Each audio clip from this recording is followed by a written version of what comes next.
नमस्कार मित्रांनो, GR महाराष्ट्रमध्ये तुमचं मनापासून स्वागत आहे. शिक्षण क्षेत्राशी संबंधित एक मोठी आणि महत्त्वाची माहिती आज आपण जाणून घेणार आहोत. राज्यातील अनेक शाळा आणि महाविद्यालयांमध्ये शिक्षकेतर कर्मचाऱ्यांची मोठ्या प्रमाणावर पदे रिक्त असल्याचं समोर येत आहे. कार्यालयीन लिपिक, प्रयोगशाळा सहाय्यक, ग्रंथालय सहाय्यक, शिपाई आणि इतर प्रशासकीय पदांवर कर्मचारी उपलब्ध नसल्यामुळे सध्या कामाचा मोठा ताण निर्माण झाला आहे. अनेक ठिकाणी एकाच कर्मचाऱ्याला 2 ते 3 विभागांची जबाबदारी सांभाळावी लागत असल्याचं चित्र दिसत आहे.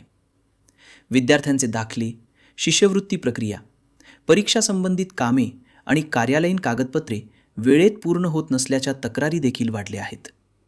दरम्यान कर्मचारी संघटनांकडून वारंवार भरती प्रक्रिया तातडीने सुरू करण्याची मागणी करण्यात येत आहे. मात्र आर्थिक मंजुरी, पदनिर्मिती प्रक्रिया आणि प्रशासकीय कारणांमुळे भरती निर्णय प्रलंबित असल्याचं सांगितलं जात आहे.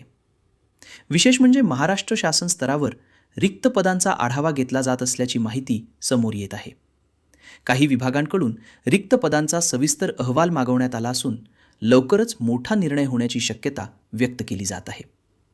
जर भरती प्रक्रिया सुरू झाली तर हजारो तरुणांना रोजगाराची संधी मिळू शकते आणि शिक्षण संस्थांमधील कामाचा ताण देखील कमी होईल अशी अपेक्षा व्यक्त केली जात आहे.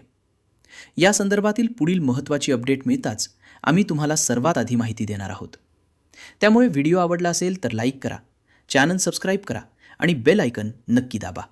धन्यवाद.